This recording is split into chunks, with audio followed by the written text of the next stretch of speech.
It's time for the Spoony One! Wrestling Show! It's time for the Spoony One!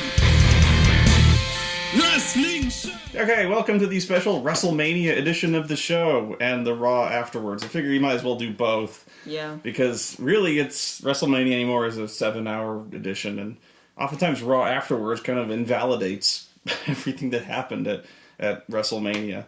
So, interesting story about this one, and if I may go on a brief narrative here. You? Yeah, me. No, I do have to tell this. Because I hated this show. But I'll explain why, sort of. I broke my own rule. I honest to God, normally don't go into any shows wanting to hate them. Or, you know what I mean. I went into this show fully expecting to hate it. Because the build-up to this show, the WWE in general, has been god-awful. Mm-hmm. In general, basically the second half of this year. Mm-hmm. It's been bad. Yeah, some of the worst Raws I've ever seen we've watched in the past couple of months. You have to speak up a little bit. I'm sorry. She's very timid. I just have tiny vocal cords to match the tiny rest of me. That's better. When you get angry at me, she speaks up.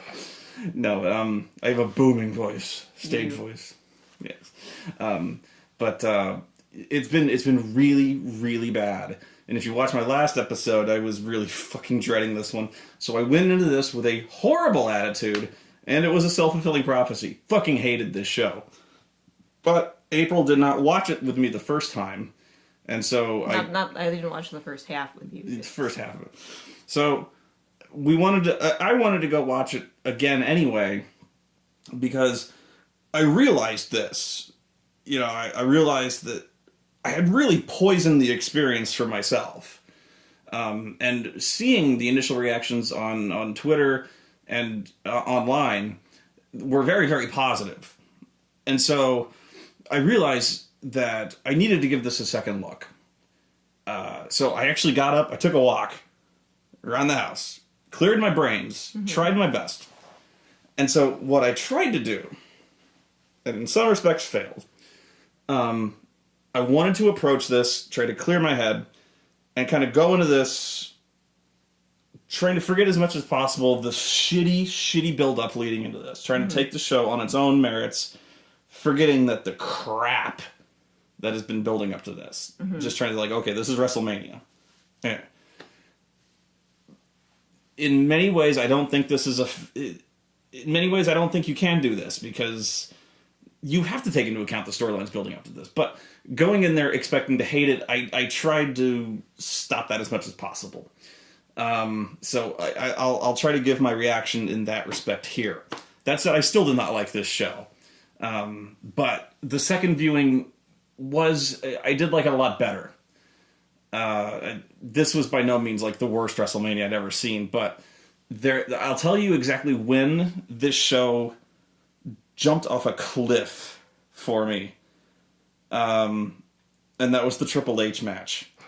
And it was the exact same spot where when I went into this, okay, I'm going ahead a little bit, but I went into this with a bad attitude, but as soon as the Triple H match happened, it almost nothing after that. I was reeling from how bad that match was. Mm-hmm.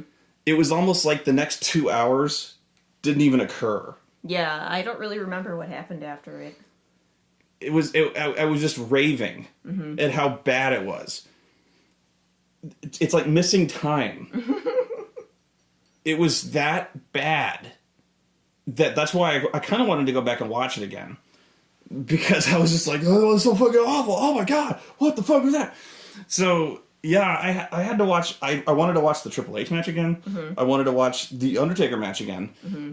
The women's match. Mm-hmm. All of it. Because I was in the red rage of hatred. That match was so bad. It poisoned, the second third of that pay-per-view. Fuck's sake. I had to. So that's where I'm coming from when I said I hated that pay-per-view, was that match was so bad. It's like it completely. No matter how good those matches were, that match was so bad it destroyed. It polluted everything else. It destroyed those matches. It took them along with it up until the fucking Brock Lesnar match, which was so good it saved the fucking show. So I've just given the entire pay-per-view, and you don't have to be here. So bye. No. But yeah, why am I here again? I'm just here. You're the sane one. I'm just here to drink from my pirate mug and laugh at you, I guess. That's fair enough. No, you're the sane one. That's what you want them to think. No, that's what you are. No. Okay, so the pre-show. I also went back and watched the pre-show. You have not seen this. Yeah, I didn't watch the pre-show. I was sleeping. There was the Fatal 4-Way Tag Team Championship match between the Usos, the Matadors, Cesaro, and Tyson Kidd, and who fucking cares? This was actually a very good match. Was it? Yeah. And you were saying this was all of the wrestlers. Oh, a New Day. No fucking wonder I forgot. Yeah, no wonder you forgot. All of these wrestlers are excellent. Yeah. Cesaro is a great wrestler. Absolutely. The Usos are great wrestlers. Absolutely. The New Day. I've got no complaints about Kofi Kingston or Big E Langston. The New Day are excellent. The Matadors are very good. Mm-hmm. The problem is, a New Day sucks. Yeah. The Matadors suck. You know? They all have just the dumbest gimmicks you can imagine. And the problem is they have gimmicks. Yeah. And by and large, I hate gimmicks. But you've got guys dressed like matadors. You've got guys who are stereotypical black guys in a choir. Yeah, and they're like gospel church, but not really churchy because we can't affiliate with a religion. Yeah. So we can't put crosses on anything. Yeah. And you've got these majorly talented athletes having a wonderful match. And I don't care. The problem is, I think all of them would stand better on their own, but they don't know what to do with any of them. Yeah. And that's the story with a lot of these matches, was we have these great guys, and we don't know what to do with them. Hence the 4-Way. Hence the Intercontinental title clusterfuck.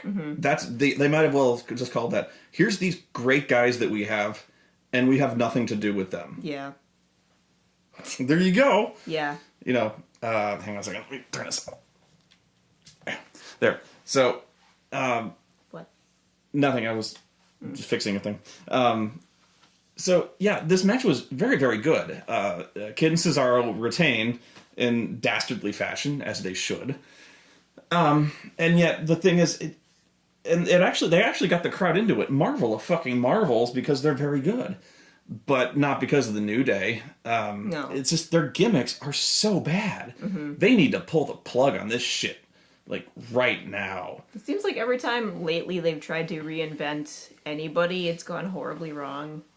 Yeah, and you're gonna get to that on Raw. I know what your rage trigger is on Raw. I knew you were gonna hit the roof. Yeah. Should I? No, we'll wait. I'll wait. We'll wait for that. I knew as soon as it happened. You're like, oh, April, you don't like this. I wanted to call you down, but you were taking care of something. I was like, oh no. I was painting, and I didn't want you to stop me from painting, because then I would have probably had to just start scribbling on the walls in rage. Oh, yeah. I was like, oh, here you are. I'm going to go back to the beginning. And I'm like, and you're like, what? I wasn't looking. I knew something bad was coming. You think she's quiet. When she gets mad, what? Flip. The only reason I didn't flip a table is because we haven't got any tables assembled to flip yet. No, she flipped me. It's like, ugh. Then there was the fucking Andre the Giant Memorial Battle Royal. This was a rage trigger for me. Because this was a bunch of dorks. Nobody cares about. And initially, they actually had built this, the first year, they built this Battle Royal up to be something kind of cool, something kind of prestigious. It meant nothing ultimately, but like, we're dedicating this Andre the Giant with this big trophy, and it's going to be kind of almost like King of the Ring, which doesn't happen anymore, but like, you're going to win this, ultimately it kind of means nothing, but it might be kind of the launching pad to something greater. Cesaro won this last year. Look what happened to him! Yeah, it didn't do him too good. That said, he is a tag team champion this year, but man, God almighty, they fucking trashed him for the most part for that year. Vince McMahon went on his podcast and destroyed him. Yeah. Him and the rest of the millennials. Did Cesaro like take a shit on Vince McMahon's car or something? I don't even No, know. but at least he would have deserved it if he had done that. He should go take a shit on Vince McMahon's car at this point. Yeah. But, so this thing has already become completely irrelevant because it's been relegated to the pre-show. So, long story short, Big Show wins this one. Shock. You say that like it's not shocking. Like it is, yeah, like it's, like you had seen this coming. Like, I did see it coming. You had predicted this. I did. How? Because it's pretty much obvious that they want him to be Andre the Giant. As soon as I knew he was in it, I knew he was going to win it. But he was in it last year. I think last year they were actually giving Cesaro a chance. Like this year, like you said, your theory is that Big Show might be retiring. Okay. And they wanted to give it to him. Well, Even not knowing that, though, I just felt like they've been pushing him as some kind of unstoppable giant they've lately, always. Okay. but harder. Like he's been knocking people out with one punch. He knocked out like Ryback in one punch at one point. He's been doing that for a while. I don't know. I just knew, like, it just felt like it was inevitable. Like they weren't going to let somebody who was not massive win. Like that's what it felt like to me. They're like, yeah, you have to be huge if you want the Andre the Giant Battle Royal win here. I don't know if that's true, but Big Show's always been the guy who's knocking people out. But I don't think they were ever giving any indicators that he was going to win this. He was never giving any. Okay, here's why. There were no storylines going into this Battle Royal except one, and that was the Mizdow thing. That was the only thing with any focus going on into this thing. Kane and Big Show too much. Why were they in there? I don't know why. Yeah. The problem is, like, at the moment, like, neither Kane nor Big Show has motivation for anything. But they're evil. They're evil, but I mean, like, they have no plot going. They're not feuding with anyone. They don't have any desires or ambitions. They're just there. Well, they're on and off bickering like children. Yeah. Because they're both big. Yeah. That's it.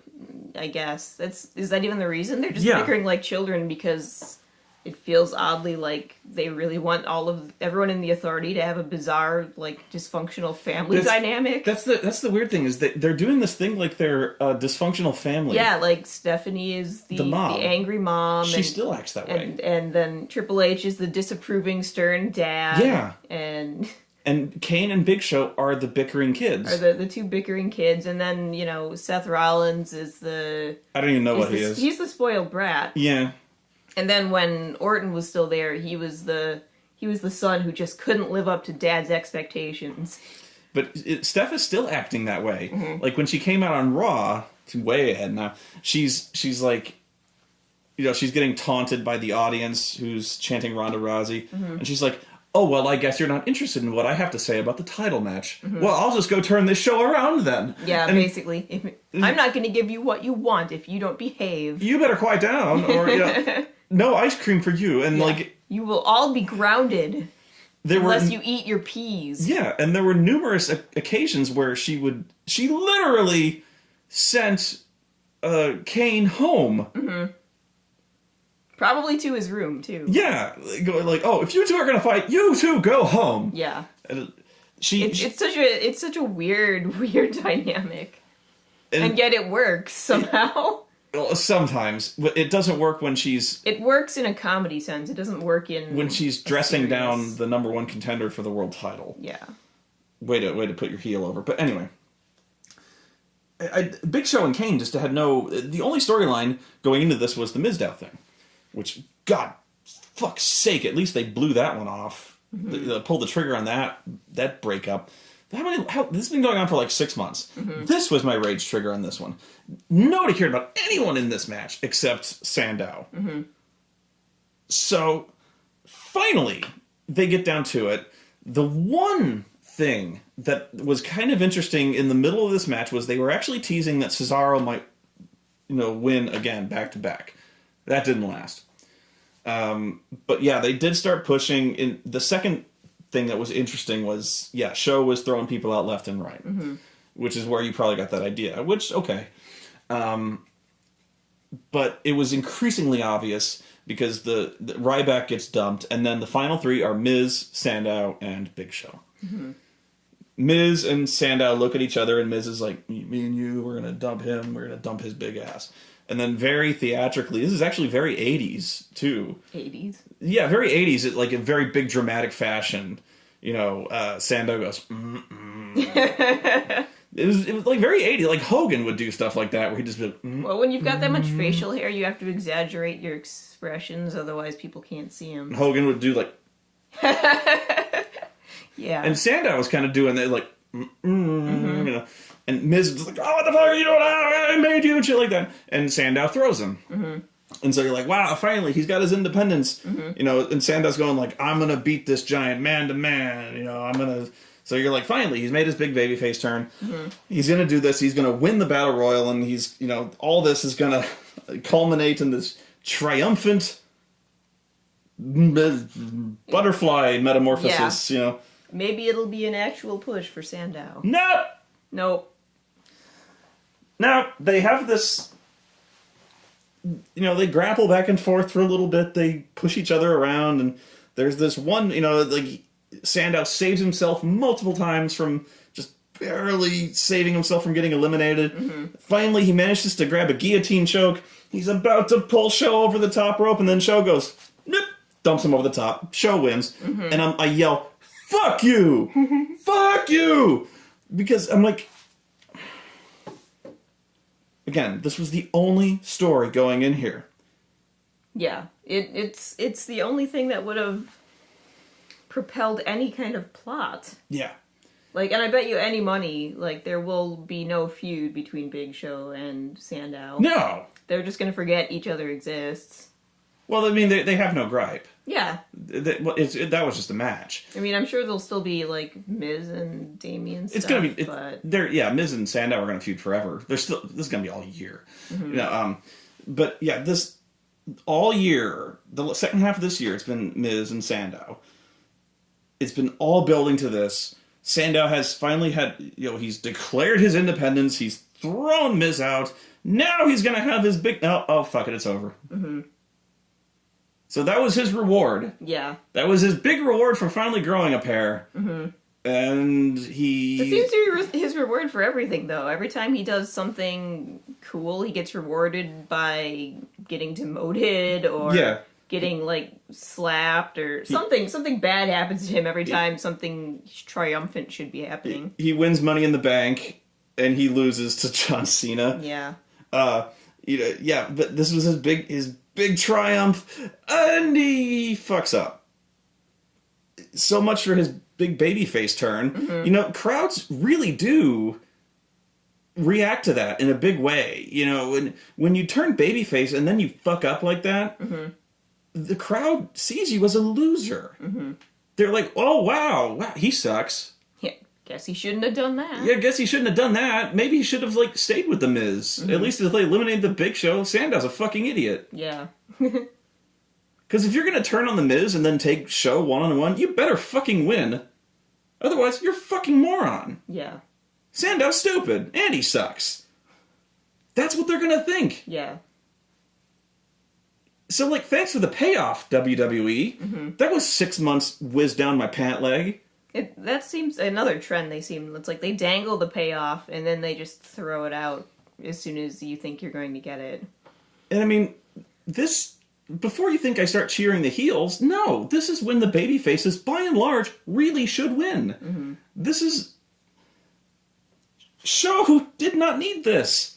Yeah. This is when you have your babyface triumphant. Mm-hmm. This has been going on for so fucking long. Well, thanks for that. Thanks for watching. You know, Sandow just loses. Mm-hmm.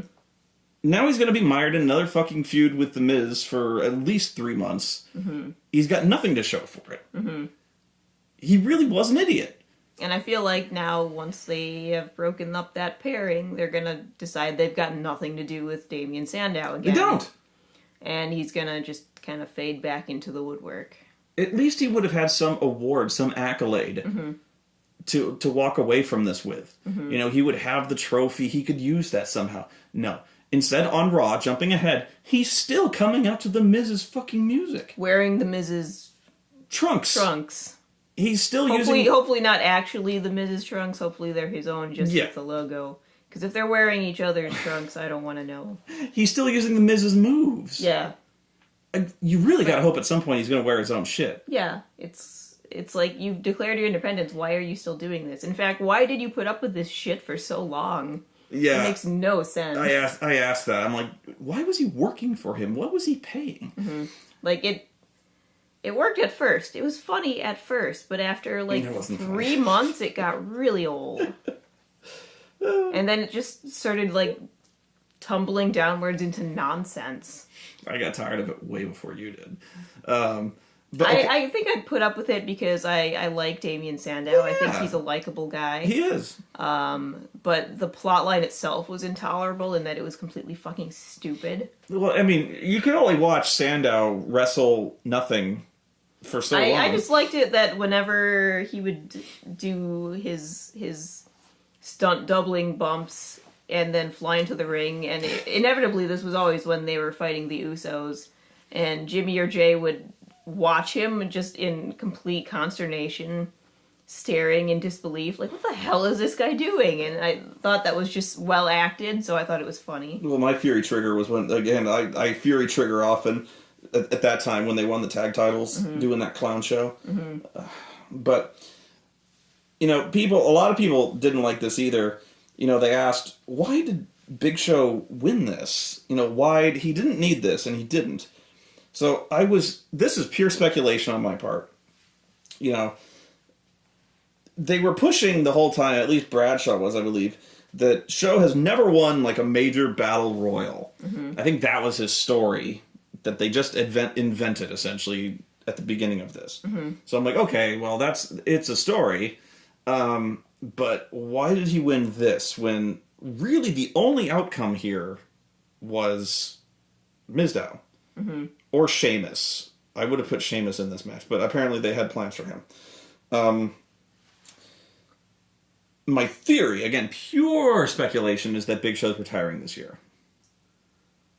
And that because... Although if you're right, I'll be kind of surprised, just because other wrestlers have gone on so long without retiring. Yeah. I mean, I don't know, how old is Big Show at this point? I have no clue. He can't be that old. He's been in this business a while, and he's a big guy, and big guys like that. And I'm sure, you know, that puts strain on the knees, it puts strain on the back, but still, it seems like wrestlers always retire like 3 years too late. Yeah. So I think he's been wanting to retire a while, but again, pure speculation. If I were to guess, I would think he's probably planning to retire this year. So they wanted to give him something to have under his belt, at least. And because of that, as kind of almost like a gold watch, I think maybe they wanted to give him like an Andre the Giant trophy. And I'm like, that's kind of cool. It's a pity they had to do it while he's a heel. Sandow needed to win this. So that was the pre-show, and I was already pissed. Not a good start to the evening. Yeah, I don't feel like I missed anything not watching that part. What was the first match? Shit. See, this is why I said I should have started writing them down, because it all became a blur. Damn it! Terrible. Because then we saw Raw, and now it's all blurred. Yeah. Damn it! I'm gonna go get my phone in a second, but did you write down notes? Well, no, I could just look online. Oh, sure. Fuck! What was the first match? This is a great show already. Okay, I got it. The first match, the Intercontinental Clusterfuck. Oh yeah. Daniel Bryan, Bad News Barrett, R-Truth, Dean Ambrose, Luke Harper, Dolph Ziggler, and Mr. Sinister. It took me a minute to realize who he looked like. At first I thought Kefka. But no, Mr. Sinister. It's like if Mr. Sinister and Kefka had a butt baby together, you'd get Stardust. This match. Okay. This is where I hate everything. Because this was actually a very well wrestled match. Yeah, it wasn't a terrible match by itself. If I may throw my 2 cents in here. You got to. My big problem with this whole thing is that it seems like they took every fan favorite wrestler at the moment and demoted them to mid-card. Welcome to the WWE. They're like, oh, you like Dolph Ziggler? Fuck him, he's mid-card now. Oh, you like Dean Ambrose? Fuck him, he's mid-card too. Daniel Bryan? Fuck him, he's not going to do anything important. You will like Roman Reigns! Yeah. And it's like, you could still have thought of something for these people to do independently of Roman Reigns. It's not like they, demoted Cena to mid-card to make room for Roman. So, it really bothers me that everybody that the fans have been rooting for months... No! Roman Reigns! ...has been, kicked down to a lesser spot. Say you like Roman Reigns! And they all have to fight each other... I'm gonna bite your face, and then you'll be sad. The burial of Daniel Bryan will continue until you say you like Roman Reigns. The problem is, I do like Roman Reigns. Before they started trying to shove him down my throat. You don't like him enough. Which sounds dirty. Never mind. Pretend I didn't say that. The problem is, I liked him great. He was great in The Shield. The Shield was great. I miss The Shield. I miss The Shield. The problem is, Roman Reigns, one, just doesn't seem ready. I mean, when you've only got 2 moves, that puts you 3 below John Cena. Remember the tail of the tape? Remember they said, we entered all their stats into this giant supercomputer! And they came up with the Brock Lesnar tail, it's called the tail of the tape. So they said, all of their accomplishments... Yeah. In which they listed all of the stuff Brock Lesnar did, their height, their weight, moves. The NCAA champion, all this. But apparently all the world titles that Brock won doesn't count as his major accomplishments. And then they said his signature moves, the F5 and the Kimura lock, which, by the way, he never used the Kimura in the match, which surprised me. Yeah. Although he did suplex the fuck out of him, so yeah. I'll accept that. We're again jumping ahead, But then they listed Roman Reigns, whose accomplishments were Royal Rumble winner. And then signature moves. Superman punch. And spear. Yeah. And then you said... those look, when used well, those look great, but you gotta add a few more. No, but you said, those are his only moves. Yeah. And I'm sorry, Roman Reigns, I really want to like you. You seem really cool, and you're big and strong, and you've got the heroic Samoan wrestler look, but you need more. He does have a third move. He goes, "Blah!" And then he dives over the top rope onto people. Yeah, that's his third move. I feel bad for whoever has to catch him. He must be very heavy. He's very tall. But yeah, he does the Spider-Man punch, and he does the spear. He's Spider-Man. His logo does kind of look like Spider-Man. The thing on his chest is the Spider-Man logo. Anyway, back to the mid-card stupid ladder match. I am inherently biased against these. I'm biased against 2 matches in particular: Battles Royal and Clusterfucks. Because this was a very good match, and I don't like it because I don't like matches with 8 guys in them. Because it's hard to focus on any one thing. Yeah, there's always somebody you're ignoring in the background. Usually Stardust. You don't care what the hell he's doing. That's our truth. And our truth, yeah. Thank the gods above and below that our truth did not win. I was hoping he would win, because then at least he would go on a losing streak of epic proportions, and then he might go away. No, but I think he'll just plain go away now. We won't have to go through any more of these bizarre racial stereotype comedy cartoon routines. Ugh. You don't know them very well, do you? I have hope. Well, we'll soon beat that out of you. I know. I've only been watching wrestling again for, like, what, a year now? 2 years? Yeah. I watched wrestling until I was, like, 12, 13, and then stopped until now. So there's been, like, a 15-year gap. And I guess then you heard me yelling about it, and then I forced you to watch it. Yeah, and then you made me watch it again, and for a while it was great. I started watching it during the Shield. During the Shield, The and heyday. right before CM Punk left. Oh God. So things I'm so sorry. Things were pretty interesting back then. I was like, oh, wrestling's cool. Why did I miss so many years? And then everything went Then the fall. to shit really fast. Man, So that's a rough time. If I mess up any terms, if I seem ignorant in any way, it's because, yeah, there's a 15-year gap where I stopped watching wrestling because I used to watch it with my dad when I was a little kid. And then, of course, you hit, like, your tweens, and then you don't want to do anything that your parents do because it's not cool. And I didn't... So, like as I was getting out of it, I was just dimly aware of people like The Rock and Stone Cold Steve Austin. Oh, you missed Stone Cold. But I never really watched any of their matches, because at that point I don't even know what I was doing at that point. I don't know. Writing sad poetry, I guess. Yeah. But this match was fine. This match was very good. I tend not to like matches with like 7-8 people because I tend to like matches where they're not just stunt shows. There's people like jumping around, flopping around, just one after the other. I climb a ladder, I fall off. I climb a ladder, then I fall off. I climb a ladder, I get superplexed. Oh, then it's my turn. It gets very chaotic, and yeah. I like to be able to focus on what the 2 wrestlers are doing, not the 8 wrestlers or however many. Because you can never pay attention to them all, and I'm always afraid that whoever I'm not watching is doing the coolest thing, and I'm just watching somebody else do something average. Now, I want you to pay attention to me. Very carefully. I said that match was very good. I'm saying, me personally, not my cup of tea, these huge clusterfuck matches, okay? Relax. It seems like I'm complaining. I'm not. I'm just explaining why... Like, my first impression was not very good. Upon second watching, this match was fine. Okay? Okay. As far as too many people in a ring matches go, it was fine. Yeah.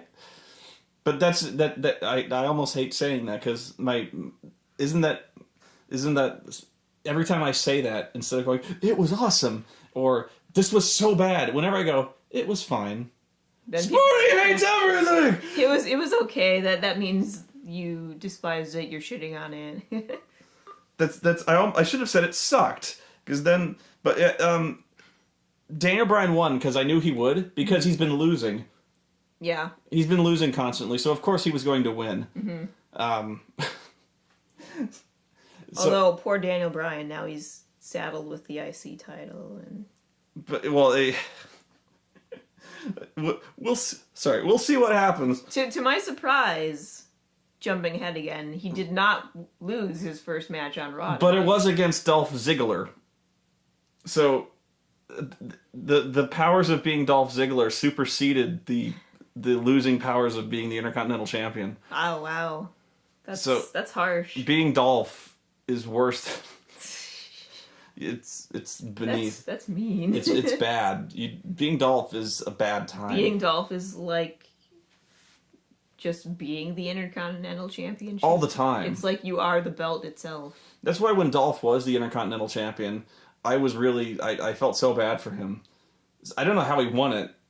I don't. But I thought he was either going to be on the worst losing streak in the history of wrestling, or it was going to be like matter and antimatter. Like you put 2 negatives together. Yeah, and it was going to cause a rift in space-time. Dolph Ziggler divides by 0. Yeah. And suddenly he's like the best wrestler and winning everything. He was going to become Unfortunately, that did not happen. He was going to go on a Goldbergian winning streak and become the greatest Intercontinental Champion in history. Which I would have liked. Let me intercede here and say, I like Dolph Ziggler in a personality way, and I would love to support him if they would let him fucking win stuff. Instead, he's always getting thrown out of the ring and knocked unconscious. Yeah. Just Come on. Bring up Also, has anyone else noticed this besides me, that he kind of looks like Michael Hurst playing Aeolus on Hercules: The Legendary Journeys? That might be why I'm partial to him. He does. He looks like Aeolus. He needs a Hercules partner to pal around with. That's a better gimmick than the Mr. Ass gimmick he's been saddled with. At least he hasn't been shaking his butt as much lately. Like, thank you, God. Remember, when was it, that match where, like, we were seeing everybody's asses? Did you not remember that? Like, no, everyone was getting their trunks pulled down. And I saw more of Dolph Ziggler and I think Cesaro than I ever wanted to see. I wasn't paying attention to their hairy asses. I'm sorry. You couldn't nod. It was like blinding whiteness. I can't help you. Anyway. Next. Seth Rollins and Randy Orton, probably the second best match on the show. This was a really great match. This one I knew I would like, and I did. Mm-hmm. And I knew Seth Rollins was going to lose. Yeah. And he did. People were saying this was the best RKO that they'd ever seen. You know, it was good. It was a good RKO. This was probably the best one you've ever seen. Can you think of a better one that you'd seen? No, because I haven't been around for most of, Randy Orton's run, so yeah. I haven't seen every RKO, but we were just talking the other day about, like, favorite wrestling moves, and RKO is probably mine, just because it can pop out of nowhere. You can do it to someone who's just standing there. You can do it to someone who's jumping at you. You can do it. It's so versatile, and it always looks like it murders the person. Mm-hmm. I think it's just a really good finisher. Well, it's good because the best finishers are the ones that are fast, immediate. You can reverse out of anything and stuff like that. And then, like I was telling you, also, I hate it when like people have to wind up to their fucking move because it gives the other person like 30 seconds of just laying there waiting for it. Yeah. And I'm like, just get up. You could just get up. You could. Mm-hmm. He's like standing there snorting like a bull, and you could. You could roll out of the way. Well, the worst finisher I've ever seen in my life was Christian's kill switch, which takes the most elaborate setup and cooperation from its victim, where he has to like grab him, turn him around, and like he has to bend over and then fall. And I'm like, It's the worst finisher because you can never reverse anything into the kill switch. He has to like. It's so specific. Yeah. The Stone Cold Stunner is like almost like a variant of the RKO, which was why. You could reverse anything, and all you had to do is like spin him around, kick him, stun him. Yeah. That's why I like the RKO, because you can easily reverse anyone else's move against you, and then you take them out, and it looks cool, and you're like, I'm so impressed because you stopped them from fucking you up, and you fucked them up. Mm-hmm. Diamond Dallas Page had the Diamond Cutter, which was the same thing, and I remember even when DDP fucked it up, they would just call it a modified Diamond Cutter, like. That was a modified Diamond Cutter, and he fucked him up. And you're like, yay! Yay, it still worked. So, DDP! So yeah, what had happened was, it's so hard to describe, it's kind of one of those things you have to see it. Like, Seth was going for a curb stomp, and Randy stood up and, like, launched him 3,000 feet in the air, and as he was coming down, RKO'd the fuck out of him. Yeah, that was pretty fucking awesome. That was like... He went Super Saiyan for a quarter of a second. They should do like a Super Street Fighter 4 EX move where he's like in the air and like in the air. Speed lines. I'm pretty sure somebody's done that already. Probably. People are saying it's the greatest one they've seen. It's not the greatest one I've seen. I still say the greatest one I've seen is the one where he RKO'd the She-Jesus out of Evan Bourne as he was coming down from the shooting star press. And this was like, he was set up, he was prone. Bourne is coming down from the shooting star press. He gets up in midair, RKO's the shit out of Evan Bourne. Wow. It was fucking gorgeous. That's pretty good. And it was one of those things where like he could have so easily fucked it up or just missed it.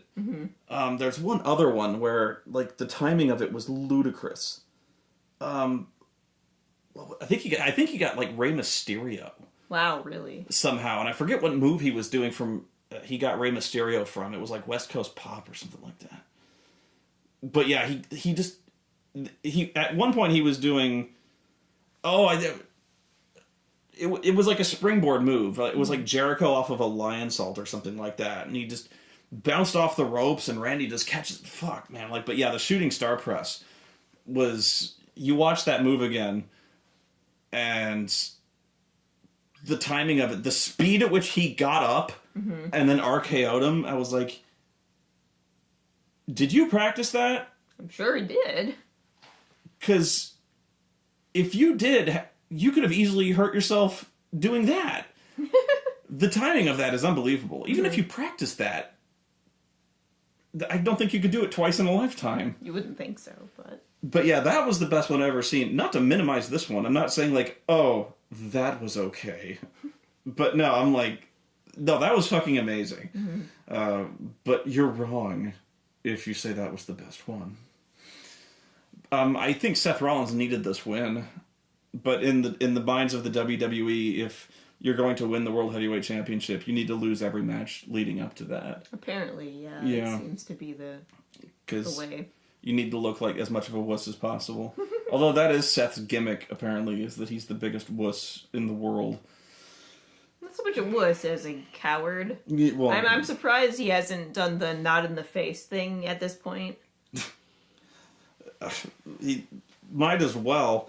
I mean, I really... Has he ever, like, thrown J&J at somebody Oh, yeah. to get out of the way? Like, Oh, yeah. I mean, usually they throw themselves at people. I just want to see him, That's what he did to Brock. I just want to see him grab, like, Jamie Noble and just toss him at somebody. No, he does. It's what he did to Brock. Did he? As he was getting away from Brock. Oh, you're right, he did. He's done like, that many he's times. like, here you guys go, help me. And they're like, Seth, no, that's not what we do. Ah!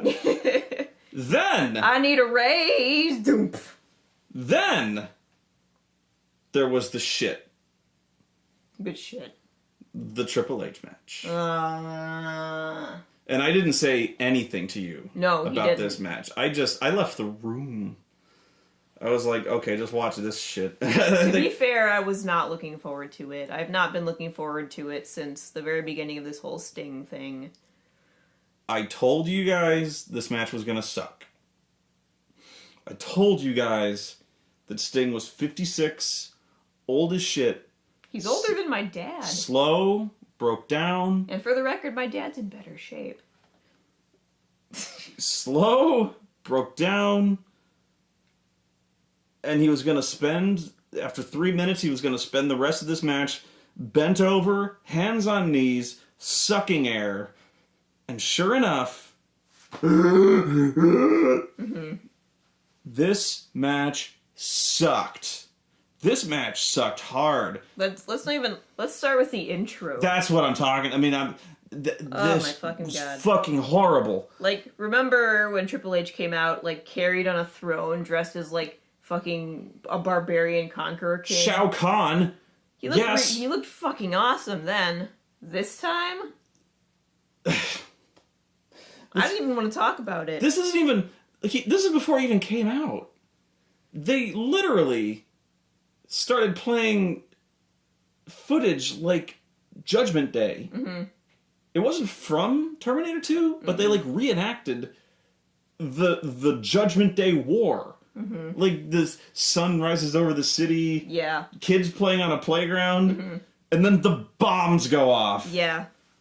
Which confused me at first. I was like, what the fuck is going on? What are they trying to say with this? They're like, on March 29th, 2015, Skynet became self-aware. It created the game Triple H. Wrestlemania. It's time to play the game. Mm-hmm.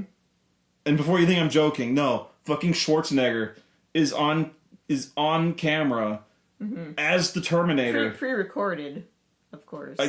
Maybe. He seemed pretty pre-recorded. On camera. It had to be because they did the red eye thing. So oh no, that's his eyes. That's just what he looks like all the time.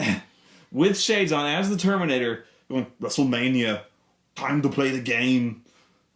But yeah, But yeah, they show like, footage of Triple H, pedigreeing John Connor, and then the world explodes. Skynet sent the Terminator back in time to pedigree John Connor and stop the human resistance. Was there even that much to it? That all I remember is they started like showing footage of the crowd as if from the perspective of a Terminator. Yeah. Oh my God. Seeking out the target. Looking for the vigilante Sting. The vigilante Sting. In the corner, in the upper left, it goes like seeking target, and in the corner it shows the profile pictures of like every wrestler, and it starts with like Daniel Bryan, Seth Rollins, Biggie Langston, the Matadors, and they're all, and it's like no, Vigilante Sting, target located, and it cuts to Sting like located where? It never shows him. It's just like in the crowd. He's there somewhere probably, and it's like to stop the human resistance. It's like to stop the rise of WCW. The Skynet had to send Triple H back in time to pedigree the icon Sting. I was like, no, you gotta go back in time and pedigree Vince Russo. You've got to go pedigree Eric Bischoff. Fuck Sting, like. and then it got worse, because then they raised up the fucking Terminator statues. Yeah, then the completely immobile, stuck to the floor like army men. Then statues. Terminators rise from the ground. And followed by the soldiers from the future. Yeah. Who are running around shooting laser rifles in the air. What else? There weren't any like hunter killers, but there was other things. Probably, but I was already pissed. You were just marveling. There's fucking Terminators. And then when Triple H rises up. But okay, if you haven't seen it, we're not joking. We're not like being metaphorical. We're not being funny. Terminators. Schwarzenegger. Like the actual the exoskeleton Terminators. Yeah. But, again, completely not moving, just obviously sculpted and completely stuck to the base of the floor so that they don't fall over and break. I would prefer to think that the Authority, having just been fed up with fucking Sting, bought Terminators to kill him. To kill Sting. I was like, Sting, run! It's a no disqualification match and they've sent fucking Terminators. They're done fucking around. They've got phased plasma rifles with 40-watt range. I thought that part was silly. Mostly just because they didn't move. But then Triple H came if they had moving Terminators, that would be great. That would have been kind of awesome. But I was like, the second that happened, I was like, what, is RoboCop coming out next? That was my first Come on! And then my second thought was, if this was any more obvious a product placement, Triple H would come out wearing a cape made out of Dorito wrappers. And instead of pouring water over his head, he would pour Mountain Dew energy Mountain Dew energy blast. Yeah. Yeah. And then Triple H rises from the ground with a pole up his ass. Yeah, we both noticed that. Why was there a pole there? There was a pole up his ass. He looked like an Asian ball-jointed doll with a stand to keep it upright. And, I can't help but project, probably here, but I feel like he looked kind of embarrassed. Yeah, I'm wondering... being carried in on a throne... How do you not feel embarrassed? Is rad. You are the fucking king. But rising up like that with a pole up your ass... He had a pole up his ass. He couldn't have stayed up without it, And then, the soldiers come and they just hand him a bunch of, Terminator heads. Yeah. And he's just like, I've got Terminator heads. He's like, ugh. Did you kill those Terminators? Is that what we're implying here? Did he rip the spines off the Terminators? Yeah, and if so, why aren't you ripping off the spines of those Terminators? There's Terminators there. You should be killing the Terminators. Pedigree, if he started pedigreeing... If he pedigree the Terminators, that would have been cool. I was like, dude, you gotta pedigree Terminators. Yeah, but compared to every other WrestleMania entrance I've seen from him, that was a really, really lame one. My God. When I saw that... It was just so undignified. You are being merciful.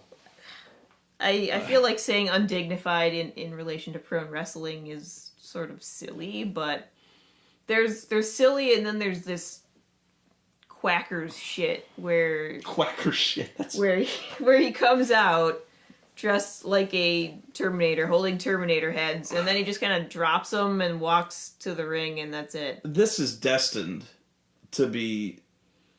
This is destined to be gobbledygooker shit. And if it's not, I don't know what the fuck is wrong with you people. This was the goofiest clown show I'd ever seen in the last decade. What the fuck was this? People were sticking up for this match. I have no fucking clue what the fuck is wrong with you. This was before the match even fucking started, and it only got worse once the match was going on. Well, remember Sting's entrance, which made... Oh, God! It made even less sense. At least it wasn't product placement, but it made no fucking sense. That's what bothered me later on, was thinking back on it. Sting's entrance made less sense. Yeah. It wasn't dumber, but it made less sense. Yeah. They had a bunch of taiko drummers out there, and they were all wearing, like, the face paint, and I'm like, are they trying to, like, disassociate him from the Crow and say he's Sergeant Kabuki Man now? What is this? Because Sting is so well known for being associated with Japanese culture. Yeah. And yet he's wearing, like, a Baroque vampire coat all the time. He's dressed like Captain Crunch. Captain Crunch? He's dressed like a glammed out pirate. Yeah, it is a bit... Are you a pirate? No, well, pirates are in this year. But yeah, he's dressed like a moron. All of his jackets he's worn lately look like things that I bought at Hot Topic when I was 17. Oh no, you look way more dignified. When I was 17, they had that kind of shit. They had pirate coats? Oh yeah. And I bought them because I was 17. He looked like such a dork. And the taiko drummers, they're just... It's so confusing. I'm like, what the fuck is this? It had nothing to do with anything. And I'm going, okay, they're talented, sure, but what? This was so uncool. Yeah. I'm like, what? Just...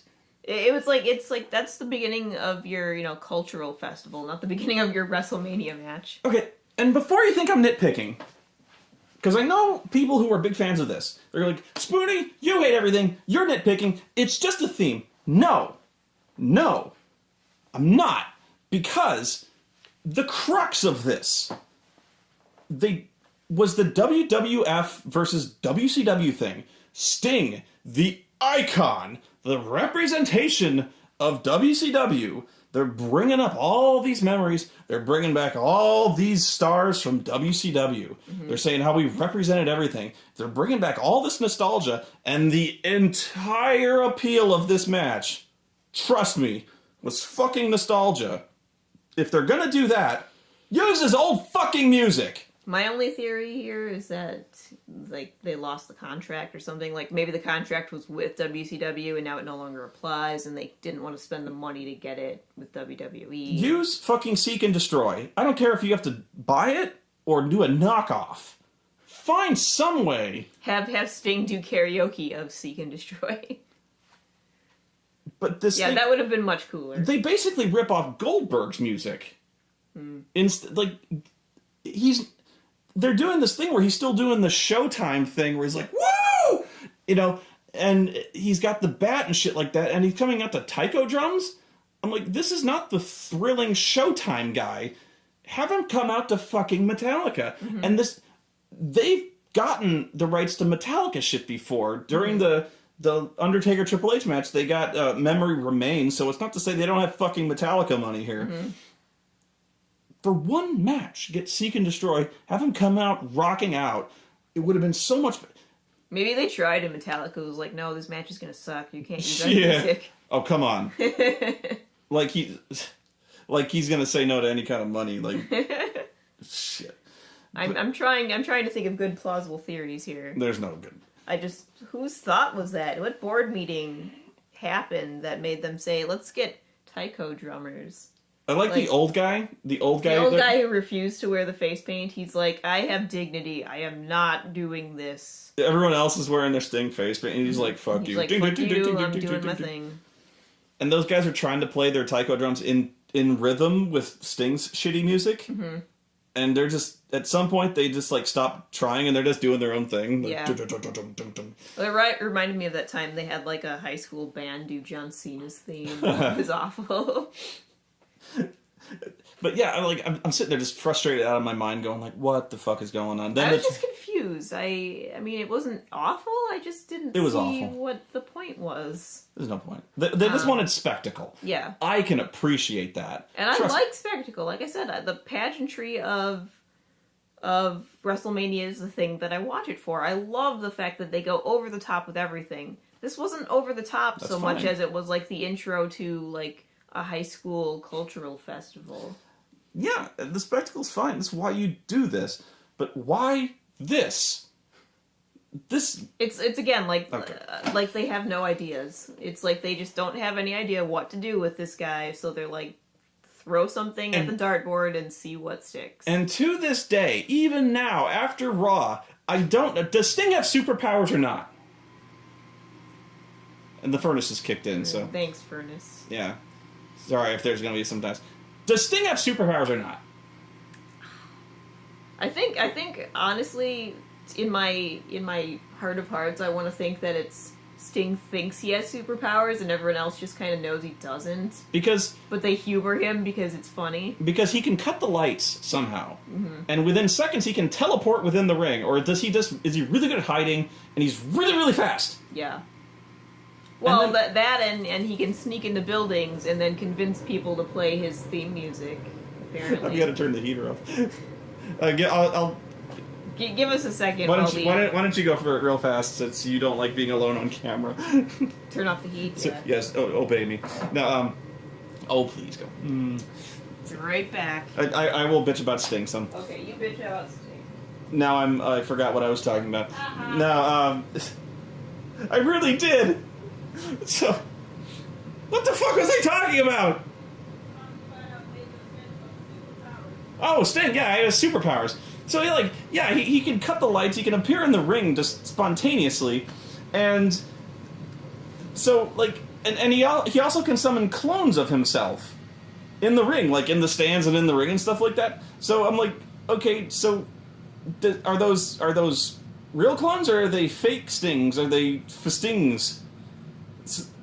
But if he has powers, why didn't he use them at WrestleMania? It really frustrates the shit out of me. Why does he always dress in his face paint? Like, because he has an interview on the network, which I haven't seen, but during the interview, he's still dressing like Captain Crunch, and still wearing his face paint. It goes back to one of those things where like they really think we're idiots. Because if Sting doesn't wear his makeup, we'll be confused. Like, who's this asshole? Who's this old motherfucker on the network? Oh, that's Sting? That's why they're making him wear the makeup, I think, is because then we'll see how old he is if he's not wearing it. But I believe, as I recall... I mean, it's not... There's plenty of guys that they keep bringing back who are obviously aging. I mean, Hogan, look at him. But on the other hand, Sting is just not aging very well. But as I recall, the very first appearance Sting made on the network was during like a roundtable thing for like a video. And he appeared on the network without any makeup. Did he? I didn't see that. I can't remember. I believe so. Mm-hmm. But this was before he made his big, huge debut. They just it was very, very under the radar. Mm-hmm. But it was big news for fans in the know. You know, like me. I'm a big pro here. No, it was like, he showed up for a very brief, like, roundtable discussion thing. And he was... But of course he had to be on this big interview on the network. And he looks like fucking Kabuki Man. Mm-hmm. So, whatever. Superpowers, which he doesn't use. And again, we still can't... He's vigilante to exactly once. The vigilante shit! This fucking vigilante thing. They still call him the fucking vigilante. It bugs the shit out of me! He did it once, kind of. He showed up in the ring. What match was that? Fuck. I don't fucking know. This Survivor Series thing. He wasn't in the ring then. He saved Dolph Ziggler. Yeah. Princess Ziggler that one time. Well, he didn't save him so much as just drag him and drape him over someone. That was Survivor Series. That was not vigilanteing. That was just, like, that was the first time we saw him, wasn't it? He was just there. Yeah. There was one point recently where he showed up in a match and he saved Princess Ziggler. Did he? Yeah, it was again. But he's gotta save the fair maiden Ziggler. But this vigilante thing, this shit gotten out of hand. Yeah. They're still calling him the vigilante Sting because this story has changed. Okay, when this story started, it was Sting is going to vigilante us from the authority abusing its power. Yeah. Now what is it? it's this Sting is back to avenge WCW. Yeah. Right? Mm-hmm. We have changed tracks. And has he, here's the thing, has he ever said he was there to do that? No! Everyone else is saying it to him? That's the goofy thing. He's just kind of standing there and letting people talk. But this is the goofy thing. When he finally started talking in the ring, I believe, the first thing he said when he got on the mic was, I'm not here to resolve some conflict between WWF and WCW that took place, over 10 years ago. There would be no point to that. Did he? I don't remember that part. I just remember, he didn't even say any words until, a week or two ago. So people were just kind of, talking, implying what they thought he wanted, and he never confirmed or denied. He just kind of stood there and looked blank while his creepy crow played on the Jumbotron. Yeah. But, yeah, when he finally got the mic, he's like, I'm not here to, rehash the WCW thing. That was, 10 years ago. There would be no point. I'm like, why the fuck are you here? But if he's not here to stop the authority, mm-hmm. and he's not here to avenge WCW, at least I don't think so. Mm-hmm. What are you doing? Yeah, why are you here? At least if you're gonna keep calling him the vigilante, have him run in and rescue people. He's not vigilanting! Yeah. Or at least, cut a promo of him, stopping carjackers or something, you know? He's not avenging anything. All he does is stand in a dark room with a light bulb that occasionally swings past his face. That's his vigilantism. At least avenge the light bulb. He's I see spots. Smash! Yeah. He rescued exactly one person. And that was it. That was the extent of his vigilantism. Vigilante, you have to fight crime. Mm-hmm. And he doesn't fight shit. And now that he's finally had a match, he fucking lost! So he's a shitty vigilante. Yeah, I felt like they built this up for how long? It's been a couple of months now. It's been since Survivor Series. They built it up, and then he lost. Now we're going to get to that. So the match begins. Yeah. Oh, well, one more thing about the Terminator. I wondered if this was an elaborate mind game to get in the head of the vigilante Sting. Maybe he has a secret fear of Terminators. No. Because I was wondering if he was looking for the stupidest science fiction shit to throw at Sting mm-hmm. since the Shockmaster. Oh. Because Sting was involved with the debut of the Shockmaster. Mm-hmm. So by having someone kind of like Star Wars just randomly appear with a stupid fucking helmet to be the most embarrassing thing possible since the Shockmaster, if it would completely throw Sting off his game. It worked. I don't think it worked. I think Sting just didn't have a game to begin with. Sorry. No. Sorry, Sting fans. I completely missed his whole era, so I've got no emotional attachment to him whatsoever. I didn't miss his era, and I had no emotional attachment either. But no, now what I wonder was I couldn't read his expression in the ring as this shit was going on, because they had kept, he was going this, time to play the game. He raised the Terminator skulls. His Terminator skulls. It's all about the game. Yeah. I'm gonna play it. And we're like, and they cut to Sting, who's doing this.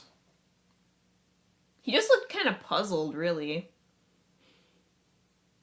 And it's hard to tell when you're completely covered in makeup, but he just kind of looked like, the fuck are you doing? I don't know. I couldn't even read that much confusion in his face. He was very stone-faced. Mm-hmm. So what I'm wondering is, did they tell him this was going to happen? I hope not. I remember talking with you about this. Yeah. I was going, I hope they just said, okay, now Sting, you're going to come out first, and then Triple H is going to come down, and then you're going to have your match. Mm-hmm. And then this happens. And then they wanted to see his reaction. And then Sting is like... His reaction was nothing, really. Well, because he has to stay completely straight-faced. Mm-hmm. Because he's like, I'm going to kick this guy's ass. Which completely, I get this, maybe this is something, again, I missed, having completely missed most of Sting's era. It's he is the Crow, apparently, yeah. and he's Batman, and he's serious and scary, and he crouches on rooftops, probably. He stays in the rafters, But he does, Ric Flair woos and stuff. Not really and Ric Flair, I can kind of remember very vaguely when he was still blonde and just... Surfer Sting. Yeah, Surfer Sting. And so it's like he's stuck with that personality whenever he opens his mouth. I need a drink. What we got? Any other time he's the Crow. I can make you in a minute. the cinnamon sugar. Ooh. I'm drinking raspberry Korean wine, and it's pretty good. This is gonna be bad in a second. Go on. I'm sorry. So what was your question? Did I have a question? I was just pointing out the fact that it seems like when he actually talks, his personality doesn't match the cold, scary, vigilante personality they've painted him I'm with. glad that's the case, because that stupid, like, Darth Vader voice they were giving him in, like, that video package when they was did so the bad. Yeah, that was terrible. There's nothing wrong with the way he speaks. Because he speaks well. Mm-hmm. They should have actually trusted him a lot more. 'Cause I think they were afraid of letting him speak. That's why he was doing that mute thing. Where he's like, which, with that much face paint, only makes you look like a mime, so... Yeah. But then they have the match. And it was every bit as bad as I said it would be. He's really old. And he's slow. And he gassed immediately. And the crowd, insanely easy to please, started chanting, "This is awesome, and you still got it," after just throwing a few clotheslines and, like, splashes in the corner. I saw nothing that would have thrilled me had I been sitting in the front row of that show. And like, even if I was willing to forgive age, like, some people do still have it. Ricky Steamboat. but I remember showing you those amazing. matches against Jericho. Mm-hmm. That was fucking great. That was fucking amazing. Whereas Sting just looks like he's tired. He is tired. And he was not in good shape. I mean... He was in... No, I'll disagree with you there. He was in very good shape. For 56. For 56. But again, my dad is in better shape than him. So I've got a different perspective. Her dad could break me in half. I'm not in great shape. But he could seriously palm my head like a grapefruit. My dad's not huge, but he does look like a pro wrestler, and he does lift a lot of weights, so he looks pretty intimidating. And he's got long hair and the beard and mustache, so he kind of looks like a Viking. Kind of looks like Big Kev. Like, you think so? Yeah, long hair with the hair. Anyway, a little bit, yeah. Not as tall. Anyway. Not as tall, but yeah. Where was we talking about? Him being slow and stupid. Yeah, Sting, that is. And it's like my expectations for this match were that Triple H would have to carry him, but and he did. Even with Triple H being good at carrying another wrestler, there was just nothing in this that impressed me. I was just watching it like, okay, is it over yet? Can we get to the next match? Is there going to be anything cool? Nothing cool happened. They did everything they could to make this match watchable. And to their credit, they did everything they could, which was at about the 5-minute mark, I would say, they started the interference. Yeah, which I hate, honestly. This is the part that actually pissed me off about this match. I was like, just give them a clean match. No. Now we've got to... They couldn't do that. We've got to throw everybody from Generation X. He couldn't go that long. He couldn't wrestle the match that long. Mm-hmm. So they had to have fucking interference. This is actually very WCW, the way this went down. They had interference out the ass. Mm-hmm. So, Triple H starts losing the match, and then D-Generation X music hits. Mm-hmm. The Old Age Outlaws... fucking everyone hits the ring. Mm-hmm. They all start beating the shit out of Sting. Then the NWO music hits, and this is where I fucking lost my mind. Yeah, I was like, you're kidding me. Please tell me this isn't happening, and then it happened. This was horrible for so many reasons. Let me count the ways, and I will. NWO music hits. DX looks up the ramp in shock and horror. Mm-hmm. Ah! They all do this. Mm-hmm. Like, hands in the... Ah! Oh my god! Mm-hmm. It's the NWO! Ah! Ah! And they have to hold that pose for about 60 seconds. They cut to the entrance ramp where the NWO is attacking. In slow-mo. And it's in slow-mo. And then I realized, no, it's not. It's in real time. Mm-hmm. Because the average age of your normal NWO member is about 85. So you see Scott Hall, Big Kev, who has torn his quad already. You know, the NWO is shambling to the ring. Mm-hmm. And Hogan, of course. And Hogan. So, like, and Scott Hall, by the way, is still doing his, like, you know, he's like, ooh, I'm so scared type thing, to hide the fact that he could barely move. You know, and so they're still, like, walking to the ring, like, It took a while. It really took. They were like, fuck it, we're not running. Yeah. I'm too old for this They shit. ain't running. You're not paying me enough to run. And the entire time the announcers are freaking out, it's the NWO! It's the NWO! And DX is like, ah! Yeah, Ah! it was like that scene from Austin Powers where the guy is just screaming as the steamroller slowly approaches him. Then at the 2/3 mark, we're now 3 hours into the show, and the referee is like, guys, you need to wrap this up. You know? And so at the 2/3 down the ramp, DX... By the way, was this a no DQ match? Yeah, did they establish that? They did not announce this was a no DQ match before the show. And then I believe, just as the match was getting started, they said it was a no DQ match. Okay. So thanks for that, by the way. Because I completely missed that part, and I was like, why is this interference okay? Why are they not getting disqualified for this? Yeah. I think a lot of people missed that. Mm-hmm. Because I caught that as they were ringing the bell. Okay. So yeah, at 2/3 down the ramp, DX was just like, fuck it. And then they charged the last third up the ramp and attacked. Yeah. We'll come to you. Just slow down. It's okay. Now, what I found funny, and I caught this on a second viewing, was immediately upon being attacked, Kevin Nash falls to the ground grabbing at his quad. Oh no. I'm almost certain, in fact, I'm entirely certain that since he came out later, that he was fine. But yeah, as soon as he got attacked, he like got pushed over and he's like, ah! I can't remember if anybody ran into Hogan's fist. Yeah. Did some... Because the last time we saw him do something, he actually hit somebody without them having to run into his fist. Yeah. No, I think Hogan actually Which threw some was punches. good to see, by the way. I was a huge Hulkamaniac as a child, and watching him punch Curtis Axel was pretty great. Yeah, usually people just run into his fist, the turret of fist. And actually, Hogan took kind of a bump. He got thrown into a post. Yeah, he did. I appreciated that. Thank you, Mr. Hogan. But yeah, I loved watching Big Kev just immediately fall down grabbing his quad. I was like, he's like, oh my god! Ah! And it was immediate, too. Mm-hmm. That was the best part, was as soon as he got jumped and met any resistance, he was just like, quad!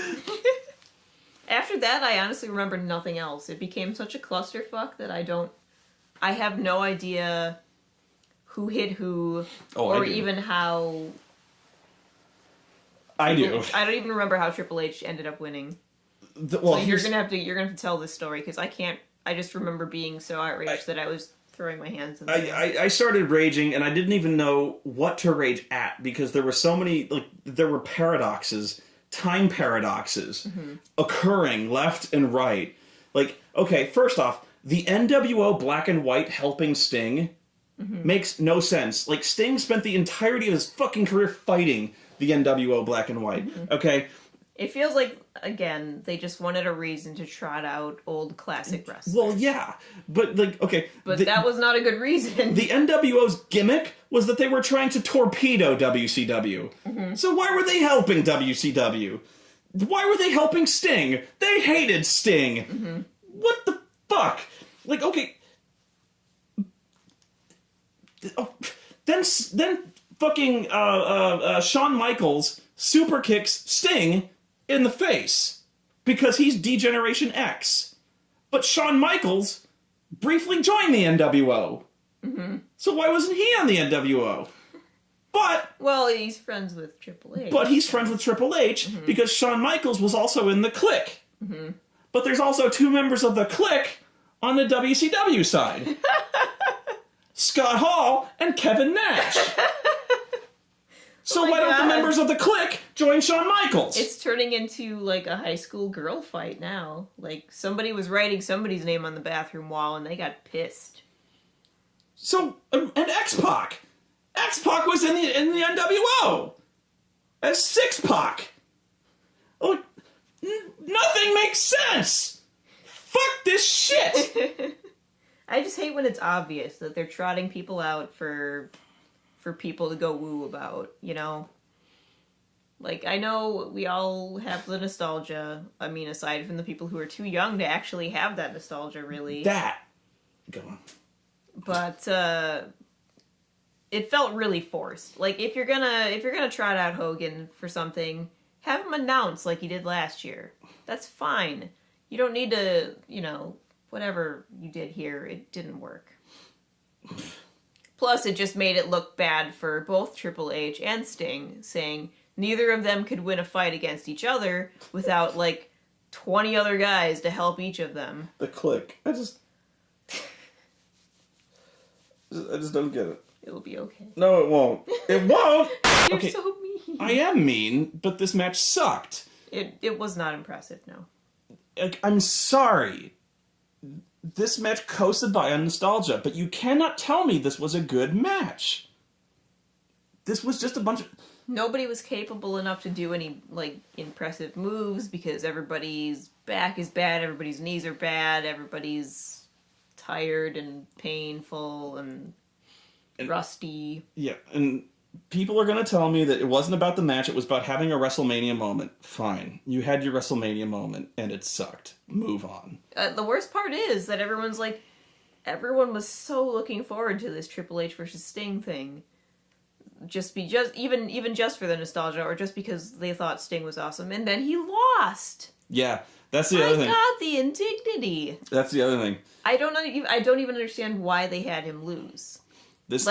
Because had he won, Triple H lost nothing really. Yeah. He's still in the Authority. He's still Triple H. He's still married to Stephanie McMahon. He doesn't lose anything. Right.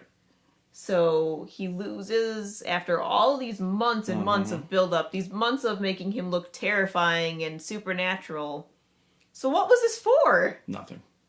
Why did you bring him out? Nothing. You could have brought him out just to be an announcer like you always do with The Rock and Hulk Hogan. Mm-hmm. This ties right into the Sandow thing. So where you have this storyline going on for months that culminates in a match where there's no reason not to have the babyface win this match. Mm-hmm. Because nothing ultimately is at stake. Mm-hmm. Whether... It doesn't matter who wins or loses, really. Mm-hmm. In the grand cosmic scheme of things. Yeah. So have the babyface win. Mm-hmm. It's pride, really, that's on the line. So at WrestleMania, that's the day when the babyfaces win. When really, it's... Especially if you're planning on having Sting stick around, which I presume they might. So now Sting looks like a loser. Yeah, It made me think that they weren't going to keep him around, Well, he's back tonight. Yeah. So I just don't understand. What? It's like they do this a lot though. They bring somebody, they either promote somebody or bring someone back, and then the first thing that happens is they fucking lose. Well, I mean, the loss, and I'm not sure how true this is, but it just seemed like ego stroking from Vince McMahon or even Triple H. Mm-hmm. I don't know. Again, we all know Triple H could break semi-trucks in half over his knee. This has nothing to do with physical. This has to do with... This actually may legitimately have to do with the WWE, WCW thing. Vince, Vince finally prostrating. Is Vince still going, yeah, I fuck you? Never questioned how childish Vince McMahon can be when it comes to this kind of thing. And yet, you wouldn't think that Sting would agree to it. Why did he need the money really bad? Who doesn't? Was Vince here's a huge check to embarrass yourself on TV? I don't know. Who can say? Yeah. I can't say for sure either. But again, it was a completely pointless match. It is now. It helps nothing. It does nothing for Triple H to have won. And it harms Sting to have lost. It harms Sting to have lost. Had he won, it would have made all of this build-up make sense. Yeah. But... Now we spent 5 months. Yeah, I mean, yeah. So you could have thinking that he's gonna get that whole scene where he whips out the baseball bat and has it at Triple H's throat like it's a fucking katana that you can't just push out of the way. Maybe I will cut your throat with this wooden baseball bat. Mm-hmm. He's all intimidated all this time, and then all he has to do is kick his ass. Really. Yeah, I mean. No, Sorry. No, it's okay. fuck. It just feels like every time they get close to doing something right here in WWE, they just slam the brakes and do it wrong. I remember. I was talking about WrestleMania moments. I was being really down on this match a long time ago with some of my Pathfinder guys. And I was like, this match is going to suck. It's going to be terrible. These guys are old. I remember that. And they were going to be like, we don't care about that. We just want to see these guys in the ring. We want to see Sting finally in a WWE ring in WrestleMania. We want to have that moment. Yeah. And I'm like, why? Okay, no, fair enough. No, I was like, fair enough. Okay. I finally understood that. And then they ruined it. Mm-hmm. If that's what you're in for, fine. And I just spent all this time shitting on that moment, but so did they. Mm-hmm. You brought all those guys out, you brought all the WCW guys out, you brought all the DX guys out there to have their little rumble. Okay, fine. And then Sting lost. Mm-hmm. Well, I'm not the one who just shat on that WrestleMania moment, okay? Mm-hmm. That was Vince McMahon. Yeah. So if you're going to have that big clusterfuck, if you're going to have all these old people embarrass themselves, at least let the right guys win. Yeah. All right? We've been talking about this for a while now, though. Like, you wouldn't believe how many conversations we have, deep conversations about wrestling, but it seems like they're almost punishing the fans to get what they want. It's like, oh, you want this? I'll give it to you, but it's gonna suck. Yeah. You want Daniel Bryan? Okay, I'll give him to you, but it's gonna suck. You want Sting? Okay, fine. He's gonna lose. Yeah, and then that'll learn you to question our plot lines. Yeah, it's this not grudging's not the right word, but angrily giving you what you want, Yeah, it's giving you what you want until you don't want it anymore, and then you just hoping you'll just, fans. Yeah, it's like hoping they're doing it, hoping that you'll finally accept what they're trying to shove at you. And I resent you people greatly, but I don't act that way, okay?